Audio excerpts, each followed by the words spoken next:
+2 Accountancy, March 2019, Income and Expenditure Account, Problem with Solutions.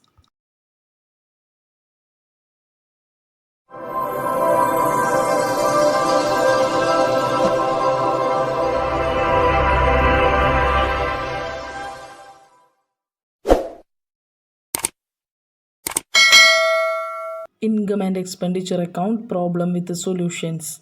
ഈ പാർട്ടിൽ പ്രധാനമായും ഉൾപ്പെടുത്തിയിരിക്കുന്നത് March 2019 income and expenditure account പ്രോബ്ലമാണ്. കഴിഞ്ഞ ഭാഗത്ത് മാർച്ച് 2018 പ്രോബ്ലവും അതിൻ്റെ സൊല്യൂഷൻസും കൊടുത്തിരുന്നു.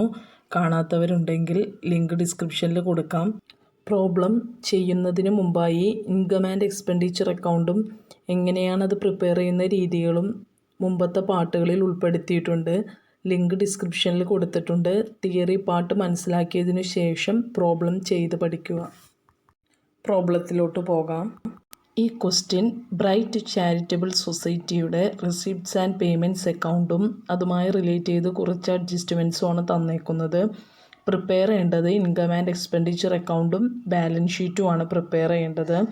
ആദ്യം തന്നെ ക്വസ്റ്റ്യൻ നന്നായി വായിച്ച് മനസ്സിലാക്കിയതിനു ശേഷം നോട്ട്ബുക്കിലേക്ക് എഴുതിയെടുക്കുക.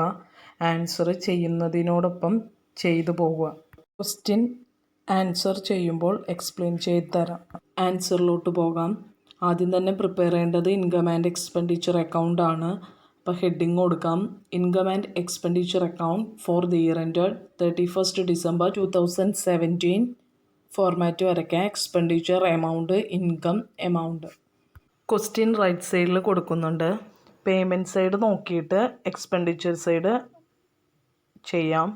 പേയ്മെൻറ്റ് സൈഡിൽ ആദ്യം തന്നേക്കുന്ന ഐറ്റം അഡ്വർടൈസ്മെൻറ്റ്സ് ആണ്. നമ്മൾ നേരത്തെ പ്രോബ്ലത്തിൽ പറഞ്ഞിട്ടുണ്ട്, ഓരോ ഐറ്റം എൻ്റർ ചെയ്യുമ്പോഴും അതുമായി റിലേറ്റ് ചെയ്ത അഡ്ജസ്റ്റ്മെൻറ്റ്സ് എന്തെങ്കിലും പറയുന്നുണ്ടെങ്കിൽ അതും കൂടി അവിടെ കാണിക്കേണ്ടതാണ്. അപ്പോൾ അഡ്വർടൈസ്മെൻറ്റിന് പ്രത്യേകിച്ച് അഡ്ജസ്റ്റ്മെൻറ്റ്സ് ഒന്നും തന്നിട്ടില്ല.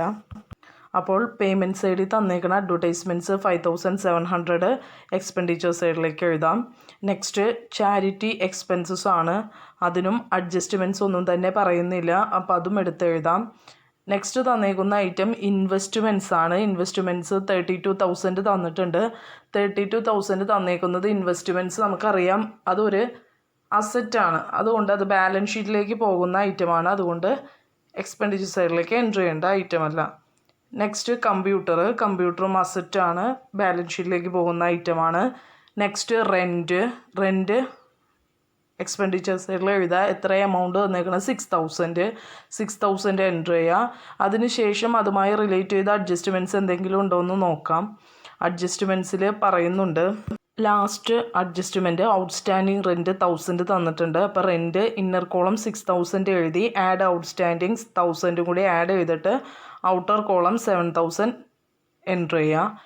നെക്സ്റ്റ് ഐറ്റം സ്റ്റേഷനറി ആണ്. സ്റ്റേഷനറിക്ക് അഡ്ജസ്റ്റ്മെൻറ്റ്സ് ഒന്നും തന്നെ ഇല്ല. അപ്പോൾ ആ എമൗണ്ട് തന്നെ എടുത്തെഴുതാം, 1200. നെക്സ്റ്റ് ഐറ്റം പ്രിൻറ്റിംഗ് ആണ്. പ്രിൻറ്റിങ്ങിനും പ്രത്യേകിച്ച് അഡ്ജസ്റ്റ്മെൻറ്റ്സ് ഒന്നും തന്നെ ഇല്ല. അപ്പോൾ അതും അതുപോലെ തന്നെ എടുത്ത് എഴുതാം. പ്രിൻറ്റിങ് 2500 എടുത്ത് എഴുതാം. നെക്സ്റ്റ് ക്ലോസിംഗ് ബാലൻസ് ക്യാഷിൻ്റെയും ബാങ്കിൻ്റെയും ആണ്. അത് ബാലൻസ് ഷീറ്റിലേക്ക് പോകുന്ന ഐറ്റമാണ്. അപ്പോൾ നമ്മുടെ എക്സ്പെൻഡിച്ചർ സൈഡിൽ ഇനി എഴുതാൻ അഡ്ജസ്റ്റ്മെൻറ്റിൽ വല്ല ഡിപ്രീസിയേഷൻ എന്തെങ്കിലും ഉണ്ടോ എന്ന് നോക്കണം. ഒന്നും തന്നെ ഇല്ല. അപ്പോൾ എക്സ്പെൻഡിച്ചർ സൈഡ് ഇത്രയും ഐറ്റംസ് എൻട്രി ചെയ്യാനുള്ളൂ. നെക്സ്റ്റ് റെസിപ്റ്റ് സൈഡ് നോക്കിയിട്ട് ഇൻകം സൈഡ് പോസ്റ്റ് ചെയ്യണം. റെസിപ്റ്റ് സൈഡിൽ ആദ്യം തന്നേക്കുന്നത് ഓപ്പണിംഗ് ബാലൻസ് ആണ്. അത് ബാലൻസ് ഷീറ്റിലേക്ക് പോകുന്ന ഐറ്റമാണ്. അപ്പോൾ അത് ബാലൻസ് ഷീറ്റിലേക്ക് എടുക്കേണ്ടതാണ്. Next subscriptions 26,300. അതിന് പ്രത്യേകിച്ച് അഡ്ജസ്റ്റ്മെൻറ്റ്സ് ഒന്നും തന്നെ പറയുന്നില്ല. അപ്പോൾ ആ എമൗണ്ട് തന്നെ എടുത്ത് എഴുതാം. 26,300 എടുത്ത് എഴുതാം. Next item donations for building 60,000 ആണ്. ഡൊണേഷൻസ് ഫോർ ബിൽഡിങ്ങിന് രണ്ടാമത്തെ അഡ്ജസ്റ്റ്മെൻറ്റിൽ ഒരു കാര്യം പറയുന്നുണ്ട്. Donations and legacies are to be capitalised. ഡൊണേഷൻസും അതുപോലെ തന്നെ അടുത്ത ഐറ്റവും ക്യാപിറ്റലൈസ് ചെയ്യാമെന്ന് പറഞ്ഞാൽ ബാലൻസ് ഷീറ്റിലേക്ക് എൻട്രി ചെയ്യാമെന്നാണ് അർത്ഥം. ഇപ്പോൾ ക്യാപിറ്റലൈസ് ചെയ്ത ഐറ്റംസ് എല്ലാം ബാലൻസ് ഷീറ്റിലേക്ക് എൻട്രി ചെയ്യേണ്ട. അപ്പോൾ അതുകൊണ്ട് ഡൊണേഷൻസ് ഫോർ ബിൽഡിങ്ങും ലെഗസീസും ബാലൻസ് ഷീറ്റിലേക്ക് എൻട്രി ചെയ്താൽ മതി. Next item interest on investments balance ഷീറ്റിലേക്ക് എൻട്രി ചെയ്യേണ്ട ഐറ്റമാണ്. എന്നാൽ ഇൻട്രസ്റ്റ് ഓൺ ഇൻവെസ്റ്റ്മെൻറ്റിൽ നിന്ന് നമുക്കൊരു പലിശ ലഭിക്കുന്നുണ്ടെങ്കിൽ അത് നമ്മുടെ ഇൻകമായിട്ട് കണക്കാക്കണം. അതുകൊണ്ട് അത് ഇൻകം സൈഡിൽ 1600 എൻട്രി ചെയ്യണം. 1600 എൻ്റർ ചെയ്തതിന് ശേഷം ഇന്നർ കോളം എൻ്റർ ചെയ്യുക. അതിനുശേഷം അതുമായി റിലേറ്റ് ചെയ്തിട്ട് എന്തെങ്കിലും അഡ്ജസ്റ്റ്മെൻറ്റ്സ് ഉണ്ടോ എന്ന് നോക്കുക. അഡ്ജസ്റ്റ്മെൻറ്റിൽ പറയുന്നുണ്ട് ഇൻട്രസ്റ്റ് ഓൺ ഇൻവെസ്റ്റ്മെൻറ്റ്സ് അക്രൂഡ് 3000. അപ്പോൾ accrued interest on investment add ചെയ്യണം. നെക്സ്റ്റ് അപ്പോൾ ഇൻട്രസ്റ്റ് ഓൺ ഇൻവെസ്റ്റ്മെൻറ്റ് 1600 കൂടെ add accrued interest on investment 3000 add ചെയ്യുമ്പോൾ 4600 ഔട്ടർ കോളം എൻ്റർ ചെയ്യുക. നെക്സ്റ്റ് ഐറ്റമാണ് ബാങ്ക് ഇൻട്രസ്റ്റ് റിസീവ്ഡ്. ഇൻട്രസ്റ്റ് ബാങ്കിൽ നിന്ന് നമ്മൾ സ്വീകരിച്ചു, അത് നമ്മുടെ ഇൻകമാണ്. അതുകൊണ്ട് ഇൻകം സൈഡ് ബാങ്ക് ഇൻട്രസ്റ്റ് എന്നും പറഞ്ഞ് 500 എൻ്റർ ചെയ്യുക. നെക്സ്റ്റ് അഡ്ജസ്റ്റ്മെൻറ്റിൽ എന്തെങ്കിലും ഐറ്റം എൻ്റർ ചെയ്യാണ്ടോ നോക്കാം. ഒന്നും തന്നെ ഇല്ല. അപ്പോൾ നമുക്ക് രണ്ട് സൈഡ് ടോട്ടൽ ചെയ്യാം. ഡെബിറ്റ് സൈഡ് ടോട്ടൽ ചെയ്യുമ്പോൾ 20,400 കിട്ടും. ക്രെഡിറ്റ് സൈഡ് ടോട്ടൽ ചെയ്യുമ്പോൾ 31,400 കിട്ടും. ഇതിൽ രണ്ടിലും വലിയ എമൗണ്ട് 31,400 ആണ്. അപ്പോൾ ഡെബിറ്റ് സൈഡ് കിട്ടിയേക്കണ 20,400 31,400 നിന്ന് മൈനസ് ചെയ്യുമ്പോൾ 11,000 സർപ്ലസായി ലഭിക്കും. ക്ലിയർ ആയെന്ന് വിചാരിക്കുന്നു. ഇൻകം ആൻഡ് എക്സ്പെൻഡിച്ചർ അക്കൗണ്ട് ചെയ്യുമ്പോൾ ശ്രദ്ധിക്കേണ്ടത് ഓരോ ഐറ്റം എടുക്കുമ്പോഴും അതുമായി റിലേറ്റ് ചെയ്തേക്കണ അഡ്ജസ്റ്റ്മെൻറ്റ്സുകൾ അഡ്ജസ്റ്റ് ചെയ്യണം.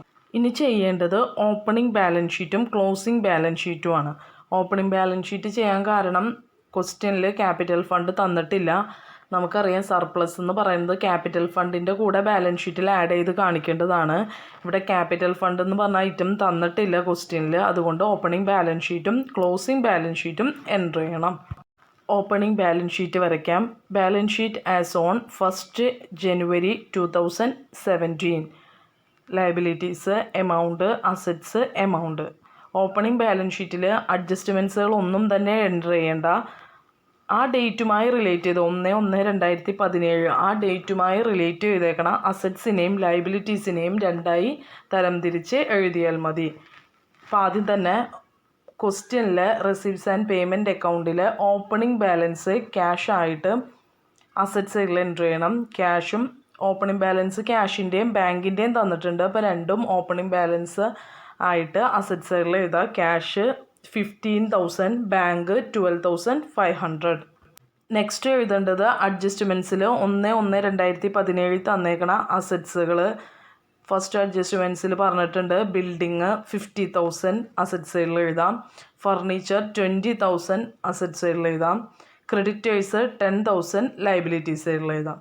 ഇത്രയും ഐറ്റംസാണ് 1/1/2017 റിലേറ്റ് ചെയ്തിട്ട് തന്നേക്കുന്നത്. അപ്പോൾ അത് രണ്ടും നമ്മൾ വേർതിരിച്ച് എഴുതി.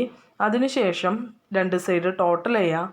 ടോട്ടൽ ചെയ്തിട്ട് ഡിഫറൻസ് ഉള്ള ഭാഗത്ത് ഡെബിറ്റ് സൈഡ് 87,500 ക്യാപിറ്റൽ ഫണ്ടായി ലഭിക്കും. നെക്സ്റ്റ് ചെയ്യേണ്ടത് ക്ലോസിംഗ് ബാലൻസ് ഷീറ്റാണ്. ഡേറ്റ് കൊടുക്കാം. Balance sheet as on 31st December 2017. Liabilities amount, assets amount. അതിനുശേഷം ക്വസ്റ്റ്യനിൽ റെസിപ്റ്റ്സ് ആൻഡ് പേയ്മെൻറ്റ് അക്കൗണ്ടിലെ ക്യാഷും ബാങ്കും ക്ലോസിംഗ് ബാലൻസ് ക്യാരി ഡൗൺ എന്ന് പറഞ്ഞ് തന്നേക്കണ എമൗണ്ടുകൾ. അസറ്റ് സൈഡിൽ ബാങ്ക് 59,000, ക്യാഷ് 25,000 എൻ്റർ ചെയ്യുക. അതിനുശേഷം റെസിപ്റ്റ്സ് ആൻഡ് പേയ്മെൻറ്റ് അക്കൗണ്ടിൽ അസറ്റ്സുകൾ ഏതെങ്കിലും ലയബിലിറ്റീസ് ഏതെങ്കിലും ബാലൻസ് ഷീറ്റിലേക്ക് മാറ്റാനുണ്ടോ എന്ന് നോക്കണം. നമ്മൾ പേയ്മെൻറ്റ് സൈഡിൽ ഇൻവെസ്റ്റ്മെൻറ്റ്സ് 32,000 അസറ്റ് സൈഡിലേക്ക് എൻ്റർ ചെയ്യണം. കമ്പ്യൂട്ടർ 25,000 അസറ്റ് സൈഡിലേക്ക് എൻ്റർ ചെയ്യണം. പിന്നെ പേയ്മെൻറ്റ് സൈഡിൽ നിന്ന് ഒന്നും തന്നെ എഴുതാനില്ല. ലയബിലിറ്റി സൈഡിൽ ആദ്യം തന്നെ എഴുതേണ്ടത് ക്യാപിറ്റൽ ഫണ്ട് 87,500, ആഡ് സർപ്ലസ് 11,000, രണ്ടും കൂടി ആഡ് ചെയ്തിട്ട് 98,500 ഔട്ടർ കോളം കൊടുക്കാം. അതിനുശേഷം റെസിപ്റ്റ് സൈഡിൽ നിന്ന് എന്തെങ്കിലും ഐറ്റം എടുത്തെഴുതാണ്ടോ എന്ന് നോക്കാം. ഡൊണേഷൻ ഫോർ ബിൽഡിംഗ് 60,000 എൻ്റർ ചെയ്യാനുണ്ട്. ലെഗസീസ് 44,500 എൻ്റർ ചെയ്യാനുണ്ട്. ഇപ്പോൾ ക്വസ്റ്റ്യനിൽ റെസിപ്റ്റ്സ് ആൻഡ് പേയ്മെൻറ്റ് അക്കൗണ്ടിൽ തന്നേക്കണ ബാലൻസ് ഷീറ്റിലേക്ക് എൻ്റർ ചെയ്യേണ്ട ഐറ്റംസ് എല്ലാം പോസ്റ്റ് ചെയ്ത് കഴിഞ്ഞു. അതിനുശേഷം അഡ്ജസ്റ്റ്മെൻറ്റ്സിൽ നിന്ന് ഔട്ട്സ്റ്റാൻഡിങ്ങോ അക്രൂഡോ പ്രീപെയ്ഡോ അങ്ങനെ എന്തെങ്കിലും എടുത്ത് എഴുതാണ്ടോ എന്ന് നോക്കണം. ഡിപ്രിസിയേഷൻ ഇതെല്ലാം നോക്കണം. അപ്പോൾ നമുക്ക് നോക്കുമ്പോൾ ഔട്ട്സ്റ്റാൻഡിങ് റെൻറ്റ് എഴുതാനുണ്ട്. റെൻറ്റ് ഔട്ട്സ്റ്റാൻഡിങ് ലയബിലിറ്റീസ് ആണ്. അപ്പോൾ അത് എൻ്റർ ചെയ്യുക. ഔട്ട്സ്റ്റാൻഡിങ് റെൻറ്റ് 1000 എൻ്റർ ചെയ്യുക. അതുപോലെ തന്നെ എഴുതാനുള്ള ഒരു ഐറ്റമാണ് ഇൻട്രസ്റ്റ് അക്രൂഡ് 3000. അക്രൂഡ് ഇൻട്രസ്റ്റ് അസറ്റാണ്, അപ്പോൾ അത് അസറ്റ് സൈഡിലേക്കും എൻറ്റർ ചെയ്യാം. എല്ലാ ഐറ്റത്തിൻ്റെയും പോസ്റ്റിംഗ് കഴിഞ്ഞു. 2 സൈഡ് ടോട്ടൽ ചെയ്ത് നോക്കാം. ടോട്ടൽ ചെയ്യുമ്പോൾ 2,14,000 ടോട്ടലായി ലഭിക്കും. വളരെ എളുപ്പത്തിൽ ചെയ്യാൻ സാധിക്കുന്ന പ്രോബ്ലമാണ്.